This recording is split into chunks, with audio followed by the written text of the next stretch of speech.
ibyo ubwo ibyo babihaye agaciro byakwitwa sinibuka nukwesha icyundi ariko nanone nko kugira ngo gukangisha guseba ko ibyo nari imbizi hari nawe bifitanye isano n'ibyanjye ariko iyo kese reka givuge akabibona so ibyo rero Jihad yarabigiraga hanyuma ubwo ndacyari mu myenda y'ibitego Jihad yari afite na n'imikino y'ibirarane ayinya umuntu rero uvugwa muri la dosiye afite umwenda w'igitego na kantu gato cyane gashobora kuba umukino w'ikirarane ukongera ugakina uwo niwe Jihad nkubwira kandi kantu ntabwo bikomeze ariko dosiye y'ampano muri dosiye ya Jihad ni nka 20%. Ni kibazo ariko ni nk'ukuri kuba kuri ubu benshi bagiye kugenda bakatutwa ariko je m'en fous turavuga duseka bamwe baratanga commentaire Karegeya yageze kuri ibi yasetse yageze nukombaho ngiye kubaho mbeshya n'ibishobokera ubuzima bw'ikinyoma simbugira. Yes, reka twizera ko mumeze neza cyane mwese mukuri kibiganiro byacu kuri KOP turabasuhuje kandi tubaye ikaze mu nkuru y'ibigano tubagezaho umunsi ku munsi twishimiye ko nanone twicaye imbere yanyu tugiye kuganira ingingo zitandukanye kandi twinizera yuko ziribuze kubasigira amasomo atandukanye y'ubuzima nkuko ariyo gahunda nyamukuru yo kuri KOP kwigisha ni ibintu byibanze ni ibintu by'ingenzi kubera ko umutwe utiga pe uhura n'ibibazo n'ibizazane muhazaza mwana ngo wayikaze meze utumeze ndaho namoro cyane abahungu bagira baturamutsa bavuga bati mumeze mute tunatwe tumeze neza ahubwo wowe nuko ari muri studio yari muri jardin ntabwo byibuka tukorera ikiganiro Maranyundo oya yuri muri jardin cyangwa se ku muhanda baba gusuhuza baba kuramutsa bati waraye twebwe tugikorera yarajarasi tugikorera muri ya hotel yo mu Kiyovu n'abasaga bakacyumva arahivu kitaranya bagashaka no kutwunganira mushikanira se agashigumwa kukubwira ngo ahura be twagikoreraga ahantu ha VIP ariko umukiriya yaza usibye bamwe wenda batinyaga kamera apfa kuba atari aho kamera imureba ubundi akajya handa katwumva akavuga tuya taho ngaho twasose ikiganiro kete tutakomande tutandikira nawe uravuga ibiri bisanzwe rwose anyway hagati aho ngaho hari abantu bari gushaka kubaka mu mpera z'umwaka yego hari n'abatangiye kubaka abantu bo muri diaspora barimo baza mu Rwanda bakareba inyubako zabo bamwe bakazisura bakareba uko babubakiye bamwe bakagira ibyo banenga hari umuvandimwe uri Rwamagana nawe deja yaje ahitira yo kuba ko ntago baba bizeye iyo utakoresheje Premium Construction Group uhorana impungenge cyane cyane rero abantu bari nko hanze kugira ngo ugire umufundi utabasha gukurikirana nibura ngo umusure kabiri ku munsi ntago ubyize ariko Premium Construction Group ikipe y'abaengineer bakiri batoya babanyamahanga n'abanyarwanda yo ubahaye akazi biha birangiye bakwereka ubereka ubutaka bakareba icyo buzakoreshwa barangiza bakakubwira inyubako izajyamo bakagukorera plan yayo bakayubaka nkaho ibyo bidahagije bakagushakira n'abayijyamo cyane ayinya bakagushakira n'abayijyamo abayijyamo bakajya baguha ubwatsi cyane aba bantu nibo banya so rero urumva n'abantu ni imikorere mishyashya yizewe ku bari mu gihugu n'abari hanze ubwo rero mwabitabaza nabafatanya bikorwa bacu bigiye kirekire ntabwo ari babandi bukwezi amasezerano avuga imyaka abantu ro mushaka kuza muri Premium Construction Group duherereye hano i Remera abantu barabona imbere ya stade hari umuhanda utambika ugakomeza hirya ahantu hari control technique ukarenga wa muhanda umanuka ubutungu kazakibaga bagukegera imbere ya rep hari umunara uwo munara rero witureba imusobwa teganye naho bakorera ariko na Rusizi bariyo hafi ya gare sindarangiza aho bari hano yego uhita ubona icyapa cyabo cyiza cyane warangiza ukinjiramo rwose bakagufasha. Birashoboka yuko rero waba utari Rusizi cyangwa utari hano i Kigali i Remera, ubahamagara kuri 0784 42 57 cyangwa se 0785 5 n'ebyiri 0785 59 0785 59 0785 uvuge 0785 0785 59 imibare ifatika neza cyane. So n'abantu tuzafatanya bazajya tunabatumira batubwire dukora ibiganiro ku bijyanye n'ibyo bakora cyangwa se tunajye kubasura kuri chantier turebe ibyo bari gukora. Urumva niyo mpamvu nakubwiye ko ari ubu n'abafatanya ibikorwa by'igihe kirekire tuzakorana byinshi cyane. Musonera se hari umunsi ni kuwa kangahe? Kuwa gatatu. Musonera nta kintu yari bukorera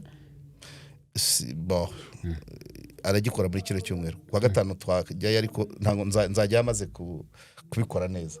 Ariko iyo mvuze kubikora neza urabyumva wapi? Ari umusaza wo muri Gakenke wagize ikibazo akigeza kuri Perezida wa Repubulika mu murongo, hanyuma agarutse arakibaza ariko arongera arakibaza. Noneho Perezida wa Repubulika aramubaza ati ese ko nari nakweretse uko bigomba gukemurwa yego byagenze bite? ati naramurebye ati ninde warebye? Ati uwo mwicaranye. ati none se sinari namuguhaye? Ati aho musaza none ko atabikoze neza. Nakantu gacaho cyane uwo musaza avuga ati none ko atabikoze neza. Ati ntabwo yabikoze neza. So rero namusonera ntegereje ko abikora neza rero tukazajya kumureba. Ariko tuve mu mugaryo turi gukorera amafaranga. La Vista Kigali na ahantu heza mu mahuriro y'imihanda mu kizunguruko muri rompuwe igana mu cyanya cy'inganda ikagana umuhanda ugana mu cyanya cy'inganda uzamuka Bumbogo no kuri Azamu numanuka kuri kaminuza y'Abadiventiste y'Imasoro uturutse mu izindiro. Aho rero ni mu mahuriro y'imihanda na ahantu heza cyane. Bagira igisope iby'inzoga sinirwa mbivuga ko inzoga ntaho zitaba, ariko bafite icyokezo cyiza, bagira igisope, bakagira na screen zo kureberaho imipira, bakagira amasare y'inama n'ibyumba byiza cyane. Byumba byiza cyane nakwita nka double kuko ikidafite salo gifite urubaraza. Uvuga ngo abantu bahatembereye mbere yo kujya kuruhuka babanza bakicara ku rubaraza bakaganira bakagira icyo bafata mu cyumba akaba ari ibyahagenewe gusa. Ikijyanye na customer care burakira konta cyane. Customer care afite abakozi beza cyane banambara neza. Kwambara neza no kuvuga kwambara neza nyine nuko ibifuze oya mwenda uhenze karite y'igitambaro umwenda wegereye nyirawo kwambara neza kuko kandi mwenda utari umwe iminsi yose bagahindura ariko hariho ibirango bya La Vista Kigali. So musonera mwamuhamagara kuri 0785 40 40 0785 ariko ubwo nabona akanya zaduha niya manager nawe ahantu heza cyane hari parikingi kandi nta guhayoba. Iyo ugeze na motari uvuga ngo ku kizunguruko cyarugwa kwa nayo inzira ubwo yahageze ahita afata ku kizunguruko nta iyo hageze nta kumanuka nta kuzamuka no guparika none ukareba munsi mu kaboko k'iburyo. Aha ariko dufite n'ikibanza igahanga. Ariko hari umuntu ukivuga igibanza banza ariko tubanze turangira abantu igihari. Ikibanza cy'igahanga rwose ni ikibanza gifite nka metero kare 330 mu mudugudu wa Rwamaya munsi ya station. Iriya station ugeraho uvuye kuri gare ya Nyanza station hazi itubanukira munsi yaho. Ikibanza kiri ahantu heza cyane hatuwe harimo imihanda amazi umuriro cyegeranye n'itaje. Itaje bita ngo nyirayo ngo bamwita umukongomani ariko nasanze ari umunyarwanda wicururiza ama pièces de rechange n'umuhungu wagafasha kiri mutoya. Donc ikibanza rero icyo kibanza turanga kiri munsi y'itaje y'uwo mugabo bita kongomani. Gishaka $35 kandi ushobora kubakamo inzu ushaka. Nta exigence. Kwe tujyane construction group ikakubaka. Ako kanya nyiracyaba mu Bushinwa. So bivuze ngo nubundi nitumara kumurira umukiriya imitation construction cyangwa ndagifite premium construction group izahita itangira akazi.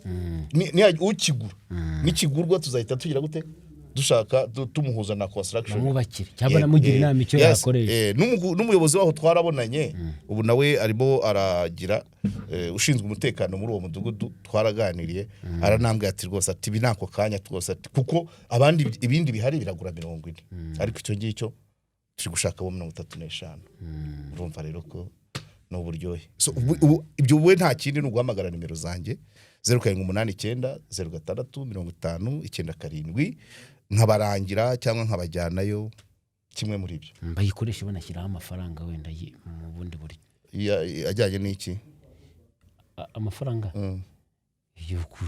yo gutera inkunga KOP. Ibyo barabikora ntabwo nibwo baribwiriza ntabwo mubivugira kuri kamera baribwiriza nawe ngo hano haba abantu nyabantu nta baringi hari niryo jambo nkoresha wavuze. Yego nta baringi hari bazi icyo dukeneye tutakivuze. Iyo nakoze urugendo rurerure esanse kantu wenda nkenera esanse y'ibihumbi 100 bucya hari n'igihe urugendo njya kuruvamo iyo nabivuze mbere yo kugenda urugendo nkiri rurimo hagati esanse yangeze. Ibyo ni ibisanzwe ntagombye kwirwa mvuga ahubwo icyo bagomba kumfasha sintinde ariko kandi barugiye kuvuga oyakomeza icyo bagomba kumfasha kuri KOP mu kanya mvuye gusura umuntu mu mujyi amaze nk'amezi atari munsi ya5 atabariza umurwayi uri Nyamasheke ku bitaro bya Kibogora ariko warwaye umutima ukazamo amazi none amazi akamanuka kuzurinda donc isuwe bamuha nukumuvoma yaramaze iminsi yashika babona bitari gukunda bamusubiza Kibogora. So bahora babimbaza yahoraga mbwira none ndamuhamagara njya kumureba ngo asobanure neza yanyereje ifoto y'umuti rero nza gusanga naringiye kumubaza ambwira ko uwo muti ugura ibihumbi 168 yawandikiwe n'umuhinde ariko ntago turamenya ngo n'uducupa tungahe yaterwa ariko bivuga ko uwo mutawutewe mu mutima amazi ava mu mutima yagabanuka none akavomwa rimwe wenda akagira agahenge k'amezi angahe. So bivuze wenda iryo cupa dusuppose ko ryaba yariterwa amezi 3 irindi 3 yasikena uducupa 4 so ngo ni ibihumbi biri muri 700 komsa birenga 300 byinshi.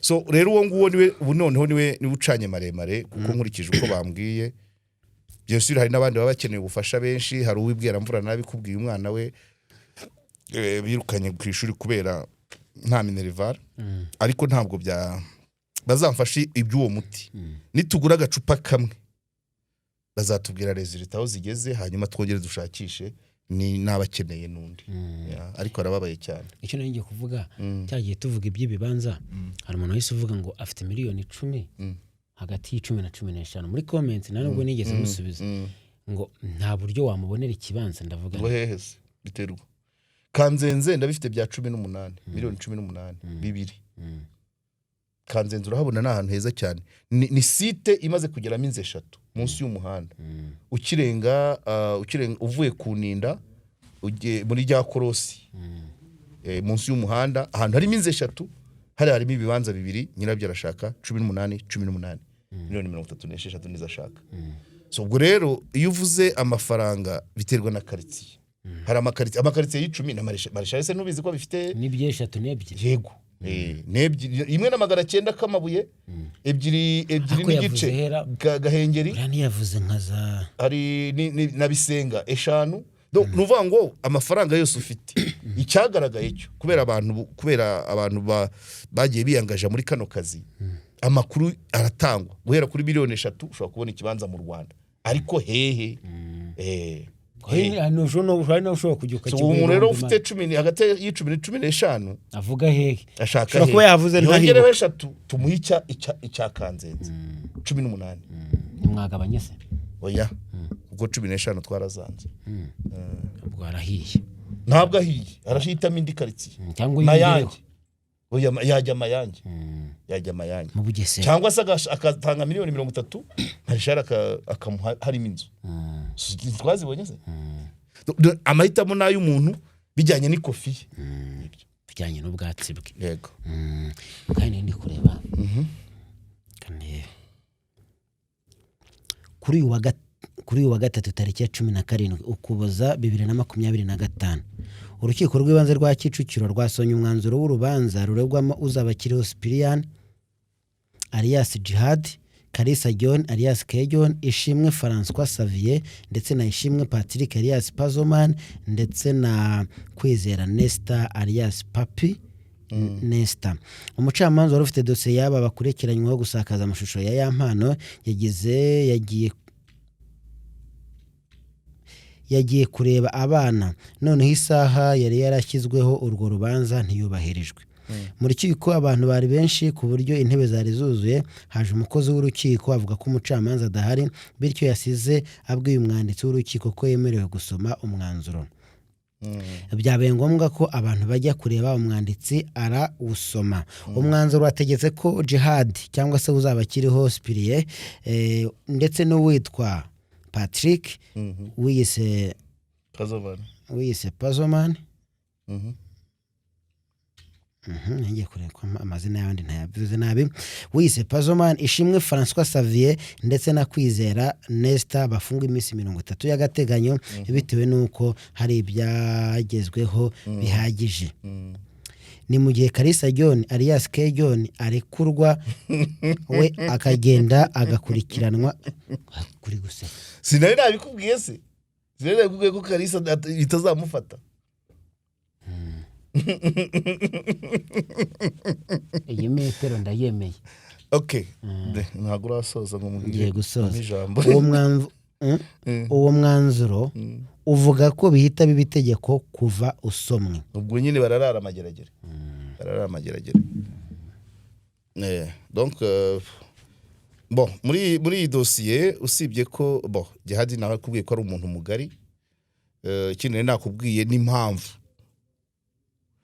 isomwa ryabereye rimwe kandi bataraburaniye rimwe. Urabyuka ko twabivuzeho? Nkubwira ko bararegwa dosiye imwe nubwo batafatiwe rimwe, ariko imyanzuro ibafatirwa ifitanye isano. So gusoma umwe byari kuba byakwinfluensa opinion publique ku wundi uzaza nyuma. Ibyo narabikubwiye. Kubera ko wewe wari wahagaze ahantu uravuga ngo imanza zabaye nyinshi, ndakubwira ngo ko byari ku itariki enye umucamanza akavuga ngo tuzarusoma kuri 11 yarayoboye imanza afite. Icya kabiri n'uyu munsi rwasomwa adahari. Sibyo se umwanditsi niwe warusomye.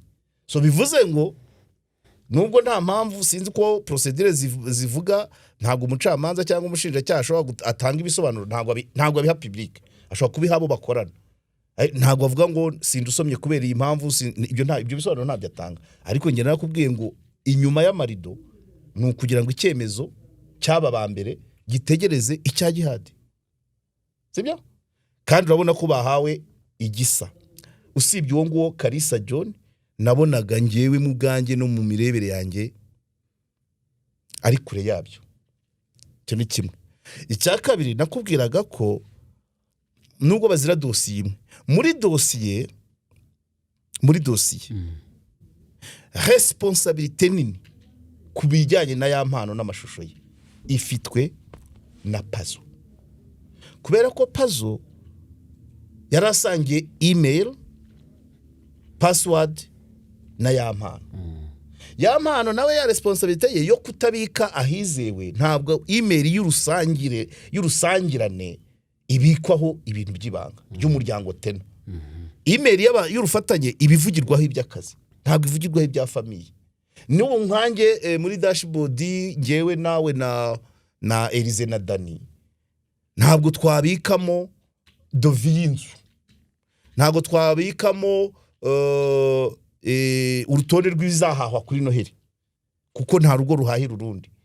Ntabwo cyetse mubaye muzarya iwanjye mwese. So email y'urufatanye, email y'akazi ijyamo iby'akazi. Yampano yakoze ikosa ryo kubika ahantu h'urufatanye ariko yizeye abantu. Pazo nawe nkugera muri ya email arebamo n'ibitarebwa kuko ntibyari iby'akazi. Urabyumva? Noneho icyizere yagiriwe cyo kugira ngo ahabwe password aragitatira avanamo ibirimo abijyana hatari ngombwa kandi yari email ya suppose niba ari email ya groupe ibivugirwamo ibyo musangiye muri groupe ariko birimo niba ni nkuko hari abasore y'abaseribateri abakobwa n'abasore bahana imfunguzo sibyo okay nanga urundi rugero ushobora kuba ufite umuntu ugukorera amasuku ukamurufunguzo kugira ngo agende akorope gusa ejo ugasanga yemereye umuntu kuza agakoreramo ikiganiro ibyo si byo mwavuganye iyo ni abus de confiance impamvu zatumye ya mpano n'abandi basangira password ya email na puzzle ntabwo ari yo kugira ngo ibyo abonyemo abisohore iyo ni abus de confiance so iyo ni case ya puzzle kuri case ya mpano puzzle afitemo responsibility nyinshi kurusha Jihad ariko mu byo tuzabona Jihad azabona ibirenze ibya puzzle kwa ko Jihad ntabwo abazwi ibya ntabwo abazwi ibya ya mpano gusa afite imikino y'ibirarane myinshi afite imyenda y'ibitego byinshi ni mugari kandi wajyaga wiraza Nyanza ukisinziriza ukavuga uti biri abantu henshi bagiye gufatwa no Jihad ntabwo ari umuntu nk'abandi ni mugari afite izo group ntabwo nabaga niraza Nyanza ariko niko wagumeze niko urujya wagurangiye naruriye bura ntacyo nabaga nsigaye ni wowe wanyawe bura ntacyo nabaga nsigaye no buriya ni bariye bakabije ashobora kuyongeraho umwe cyangwa babiri ariko ni bariye ariko Jihad nk'umuntu ufite dosiye yatangiye RIB ifite kuva 2022 mu kwa gatatu bagenda babika izitarigeze zishingurwa element déclencheur imbarutso yabaye ibya yampano ariko afite n'ibindi byinshi impamvu nguvuga ngo ni mugari afite amagroupe ya groupe bavuze ngo niba ari abashu mu ponyonyo yavugirwaga ibiki yarangiraga abana akazi igisubizo ni wowe yavugaga matches igisubizo ni wowe yajyagaho ubukwe se ariko yajyagaho iki ibintu by'urukozasoni umuyobozi umuvugizi wa RIB yanavuzemo ko bagiye bamugira inama kenshi bavugamo ko yari umuntu ushobora kwishyurwa n'undi ngo asebye undi Kasiye Pizo akishyura Jihad ngo yikome Karegeya ibyo ubwo ibyo babihaye agaciro byakwitwa sinibuka nukwihesha icyundi ariko nanone nko kugira ngo gukangisha guseba ko ibyo nari imbizi hari nawe bifitanye isano n'ibyanjye nubwo nirinda kubivuga yego abantu babiri bagira icyo bapfa bamburanye bitanu ariko reka kubyoroshya ngo bamburanye bitanu abagore bapfuye umugabo ntujye muri ya filozofi yawe ntayo njyamo hano turi kuvuga itegeko noneho ntago njyamo oya n'uzongero ntazigo ziba mu itegeko ariko ndashaka kwereka cases z'abantu bishyuraga Jihad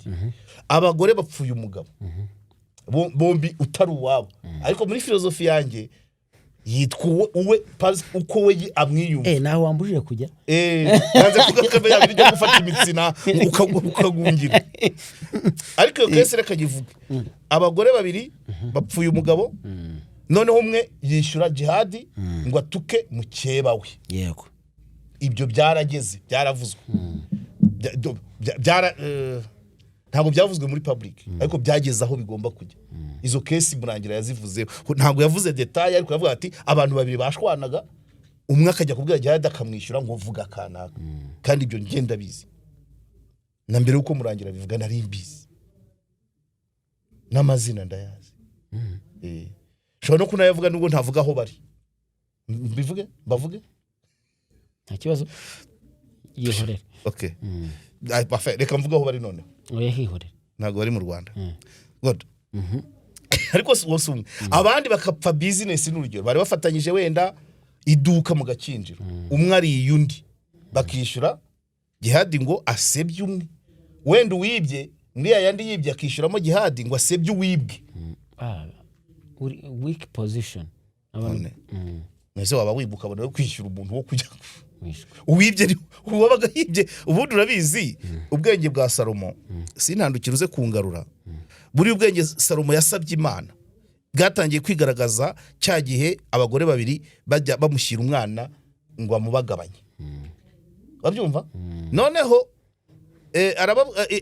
Salomo abaza Imana ati bana noneho iki kizabi kitoroshye aba bagore nyiri umwana n'ubuhe umwana muhende arabaza ati abagore rero ubwo akavuga ati n'uwanjye undi akavuga ati n'uwanjye nta bindi bimenyetso aheza avuga ati rero abaza umwe mu batware cyangwa mu biru tubigenze gute ngira ngo yabajije umugore umwe ati uyu mwana tubigenze dute ko binaniranye tubigenze gute umwe aravuga ati uyu mwana ubwo nimba binaniranye tumugabane mu mutugabanye umuntu yari hariya afite inkota agomba guhita yigizita iby'umwamavuzi ibyo Salomo avuze undi aravuga ati ntabwo twagabana umwana nyina w'umwana avuga ati reka sinitwasatura umwana ni mumuhagere bahita bavuga bati uyu utemera ko umwana asaturwa ni wewe nyirawe ubwo n'ubwenge bwinshi pe n'ubwenge Salomo yagombye gusaba Imana bwinshi pe so hajye ubwo tubiturukije hehe ubundi ugira amahane cyane twari turi kureba nyine muri urumva abantu twari turi uwahombye uwibwe n'uwibye wibye niwe wahitaga ujya kwishyura abavuga niwe uba wibye burya afite icyo atanga n'undi wese wahura n'idosiye nk'iyo jya umenya ibaza impamvu uwo muntu yemera kwishyura ngo muvuge kuri situwasiyo ye uwibwe yagiye mu kangaratete ari mu gahinda mu mategeko ari kurega ari mu zindi nguzanyo ngo yongere atangire ariko wibye akajya kwishyura ngo mvugira kanaka ko yangiza atyo ubundi muri logique itarimo amategeko ariko mu kureba kure k'umucamanza kuko nawe ni umuntu ahita batari kubundi kucyari uyu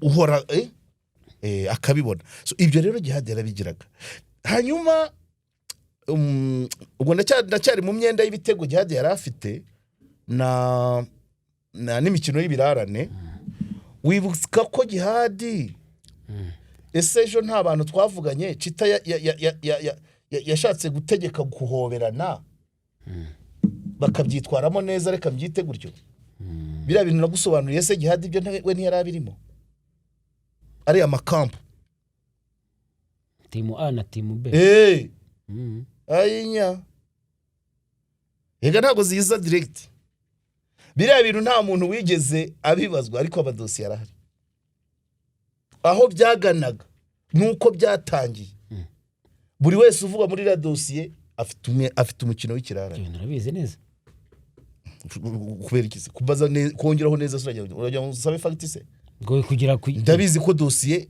arahwiri simpa kubwira nitaba mu mapuri kaba mu mitwe y'abantu yari kirimo kuva nge byangezeho seka handi ayinya umuntu rero uvuga muri la dosiye afite umwenda w'igitego nta kantu gato cyane gashobora kuba umukino w'ikirarane ukongera ugakina uwo niwe Jihad nkubwira kandi kantu uribuka ko ari we wakoraga ibiganiro afite ingoma n'ifirimbi hari ufite imyaka ingahe ngewe imyaka yanjye urayishakira iki muri ibyo bintu muri 94 afite ingahe urayinakuba imyaka yanjye urayishakira iki muri ibyo bintu ntabwo uri kusubiza ntabwo nkusubiza yes okay abantu bajya kungana na Pizzo batazi iby'Icyenda kabiri Icyenda gatatu jenoside yakorewe Abatutsi itegurwa abambere yaho umuntu wari urengeje imyaka yiga nibura primaire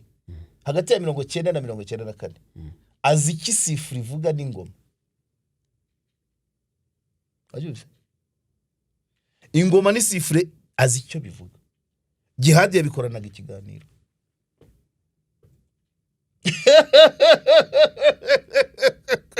urabyumva icyo ni kimwe sinzi imizi ingoma amasifure byinshi n'ibyo bantu interahamwe zakoreshaga zigiye muri mitingi ziri ku modoka na kwa kundi bamwe bakabiziritse imigozi banagana kuri bisi ibintu nk'ibyo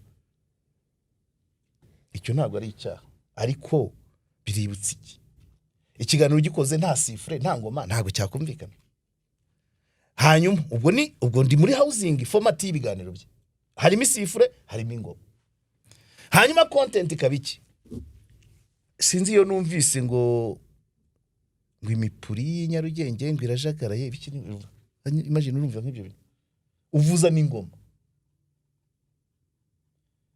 wabishaka utabishaka, kuri buri kiganiro, kuri buri nkuru nk'umunyamakuru cyangwa ikiganiro ku bandi wakabaye uzi ngo target audience urashaka kugeza iki kubagukurikiye, kucyo uhitamo ikiganiro nk'iki, wabuze ibindi. Ibyo rero wabibazwa utabibazwa ntago bivuze iyo dossier irahari, ishobora kuba iri mu mutwe ntirajya mu nyandiko. Donc kuri Jihad iriya minsi 30 azanaburana mu mizini wenda ntabwo bikomeze, ariko dossier ya mpano muri dossier ya Jihad ni nka 20%. Ibi bindi 80% ni ibyo byose nkubwiye. Nibindi bagendaga bavuga ibyo yapfaga nabantu simzizi kuri ko gena kundi imihanda, nkumva ngo barimo baravuga ibyo kuri papa we bakogera kagaruka kundi muntu, bire byose baba bareba, abishinzwe baba bareba. Ayinya twese tugendana nabyo, ariko imikino y'ibirarane, imyenda y'ibitego abantu baba bafite nibyo bikwereka ko dossier imeze. Niyo kesi ya Jean Paul, niyo kesi ya Karasira, niyo kesi Jihad, gusa nayo kubwo nta bandi ukabona icyakurikiranweho kiroroshye cyane, ariko nanone wamureba wasubira wafayeta mu mapaje abanza ugasanga harimo ibindi wasoje. Yego. Abantu bakoze ibiganiro bamwe na bamwe kuri social media, ibiganiro kuri YouTube, ibiganiro kuri za TikTok, utu video kuri TikTok, kubera iki abantu bisa nkaho wagira ngo birengagije. Ubwo nari nibagiwe na Ndimbati na Robert na professor Kayumba nawe harimo imikino y'ikirarane. Donc sibize kamire kuko urumva ko harimo amazina bwo ndi mu mazina y'ihorero kuki ni kibazo, ariko ni nk'ukuri kuba kuri ubu benshi bagiye kugenda bakatutwa ariko je m'en fous. Kandi n'ubundi nicyo gihe muri zo kesi niko twazisobanuraga tuvuga ngo umuntu ni mugari, iyo mvuze ngo umuntu ni mugari mu bitekerezo, ariko ni ruhande rwe ni hagari. Se byose haba hari utundi tuntu ibyo wigeze kugonga bitagize immediatoma icyaha, ariko wahutaje, hari icyangiritse, hari icyo wahutaje, cyo wanyuze bakavuga ati ntacyo. La première fois laisse, la deuxième fois passe, la troisième fois casse. Aho rero ni umuntu abageze. Ubwo kuri laisse n'umwenda w'igiteguriye, pass n'umwenda w'igiteguriye, hanyuma kuri casse ubyishyura rimwe byose bitatu zabyishyura bari bugutsinde n'ikindi kinjiye hayinya iminota 90. Turavuga duseka, bamwe baratanga commentary, Karegeya yageze kuri ibi yasetse, yageze nuko mbaho ngiye kubaho mbeshya n'ibishobokera, ubuzima bw'ikinyoma simbugira kumva.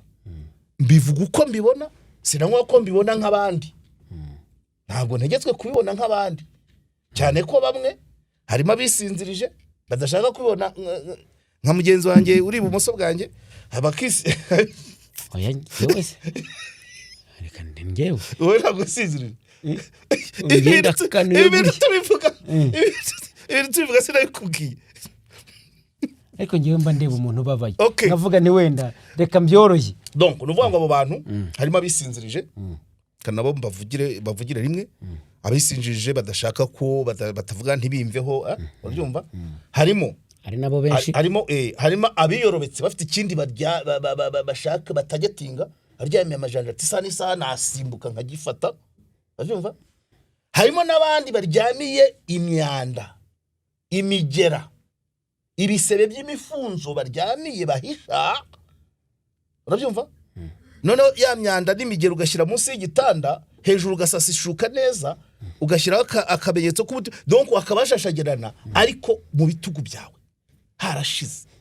Abo nabo bagaragara muri abo bisinziriza bakirengagiza ukuri bakureba. Bakirengagiza ukuri bakureba kugira ngo bagaragare neza, bazagira icyo babona cyangwa se bahishire amateka yabo ya vuba cyangwa ya kera. So nibyo ntibibabaje, ntibiteye n'agahinda kubona mugenzi w'abantu, nanze kuvuga mugenzi wawe na kubera ko ubu gutya turi netre, ahubwo ntibibabaje kubona mugenzi w'abantu ajya muri gereza ubwo bagiye kurarayo, abantu bamukabona basanga wagira ngo bishimiye iyo nkuru. Ntago ari kwishima, nanjye ndi guseka ngi sinishima, ntago nge ntegetswe kwishima, ntago babirengagije wa mugani wa none se wa undi nanze kuvuga uwiki wo bigeze kunshira ku gihe cy'abamora iki bavuze ngo iki ngo aseka imbohe nuvuga ntaho bihuriye. Hanyuma se iyo mikino y'ikirara no ko murangira yavuze ko yatangiye gutumiza Jihad muri 2022.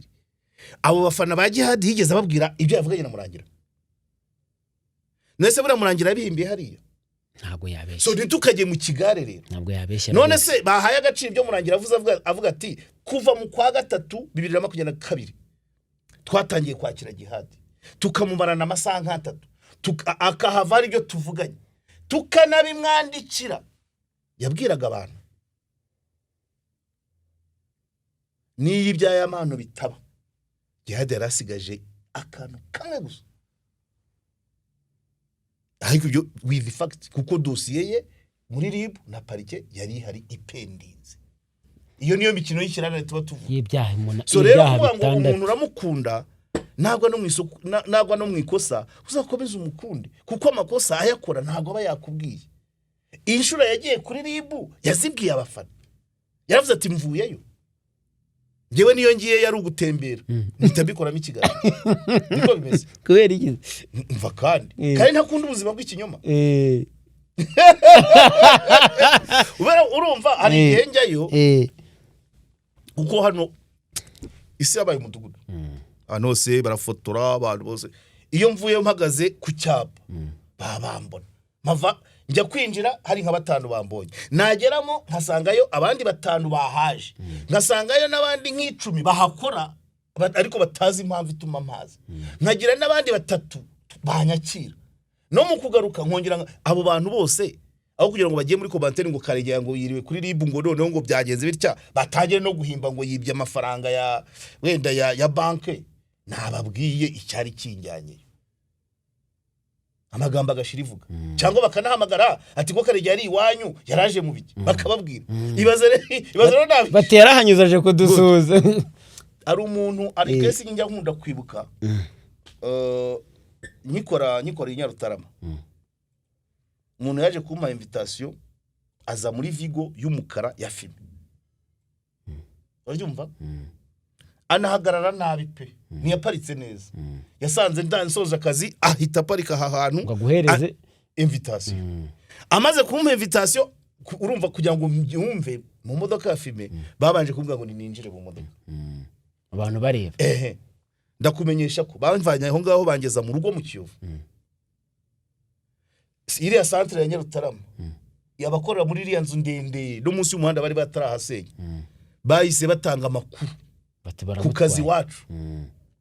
Babwira abo dukorana ikiganiro, babwira abankoreshaga bati umuntu wanyu ejo ni mutamone mu kiganiro dore imodoka na plaque imujyanye. Imodoka iraza ingeza mu rugo na za filme bampa invitation tuvugana tutinda mu modoka tuvugana amatariki n'amasaha. Ndabwa ni ngiye sinkunda kuzinduka nzaboneka isaha ni byose turabivugana. Uko turi kumwe mu modoka iziri gucaho batangiye gutati kwa Karegeya haparitse imodoka ya filme Vigo y'umukara filme. Ubwo nabwo nagiye kugera mu rugo madamu yabimenye ko iyo modoka iraho. So nje nka ceceka neje iki urujijo mu bantu, ndatuma abantu basirikiza amakuru atariyo kandi nge mfite ayukuri. Kandi aka kantu ujye kwibuka iyo utanze urwaho kugira ngo haboneke hatangwe amakuru atariyo uba wangisha abaturage inzego. Ngiye niba mvuye kuri ribu bantumiye ngo tuganire ku kintu runaka, noneho navayo nkaceceka abantu bagatangira guspekira ko mfite ibyo mbazwa cyangwa nari maze iminsi ifuzwa, ari wavuga ati ashobora kuba amaze iminsi 3 ntitwamubonaga dore amaze iminsi biradakora ikiganiro, buriya ni hariya yabaga, ugatanga urwaho rw'uko RIB imaranye iminsi 3 kandi nta dosiye yanjye ifite, uri kwerekana ko RIB irimo indenganya kandi ntago nahamaze amasaha 2 tuganira bamikawa. Abyumva nkaho ibyo bidahagije batamerekeje cyangwa ngo bame imodoka ingeza mu rugo, bashobora kuma uburyo bwo kungeza mu rugo. So ugiye rero ntushyire umucyo kuri urwo rugendo rwawe kuko hari asahantu n'ubushize amakuru ariruka. ubushize nagiye hari hano hakurya kuri polisi Kacyiru, aba bahungu bavugiraga muri saro, umwe yarambonye ambona maze kurenga gate nari ndiho, agera imbere arakata akase agera kuri ya gate namaze kwinjira. Naje hano kukaza ahita bimbaza ariko nta mahoro tewana ati hari ahantu wari ugiye kugira ute. Ubyumva nami indani ninjiye abo twageraga duhura hano barahari kuri KOP babafana abanzi yabo nigishije bose ibikoba bigakuka amabera akikora batonsa. Banyumva nyamara njyanywe n'amahoro ngiye kurwanira na mushuti wanjye umuvugizi yantumije. Babyumva tudaheruka nango dusangira amakuru kuvayo rero nkaceceka ntanze urwaho rwo kugira ngo abantu bakomeze baspekire bavuga ngo kuki polisi hori tumiza Karegeya kandi ntago yantumije tuba tugiye kuganira. So niyo mpamvu nuvuga ngo iyo witabye kenshi ntubwira abantu bawe, niho hahandi nibiturika urabyumva bigeze kuri kasi urateza urujijo kuko igihe cya rese ni wavuze, igihe cya passe ni wavuze, kuri kasi tumye abantu bose buzura imihanda. Ndavuga iyi mihanda yacu yo mu muyaga buzuye imihanda kanaka rwose bararenganye bagize batyo bagize kandi warategujwe. Ibi byabayeho kuri Karasira yarabyivugiraga ati yagiraga hana kabati kandi ibi bintu RIB yarabimbujije, akavuga ukuntu yajyaga yakitaba bakamuha imodoka imugeza mu rugo bakamuha n'amazi yo kunywa, barangiza kuzera akavuga ati ariko ibira ntukabivuge. None Jihad we murangira avuze ko bamaranaga amasaha 3 amubwira ngo ibi yarangiza murangira kari ubyandika agahereza Jihad agapapuro ngo gatahane uko byutse ukarebe. Ntabwo Jihad babyandikiraga ibyo bintu se yigeze abibwira abantu be. Ubwo rero nuvuga ngo polemique iri mu bantu mu bakunzi ba Jihad irakomoka ku batarigeze abibabwira. Ngiye byange rero nuko sibyo se ni nayo mpamvu ubona buriya nabira biganiro mba ntanga ku rukiko buri sibyo mba napanze. Niyo mpamvu wese nkubwira nguze sintumira nanjye simpamagara kamera zanjye za KOP, ariko ababimenye bakaza kuko itariki bampaye ndayivuga, ababimenye bakaza ngomba kubabwira iki ibijya mbere. So iyo ukomeze rero ubika byazagera ahantu abantu bari bagatangira kubyita ibindi bagahuza n'abandi bavuga ibindi. No suko none se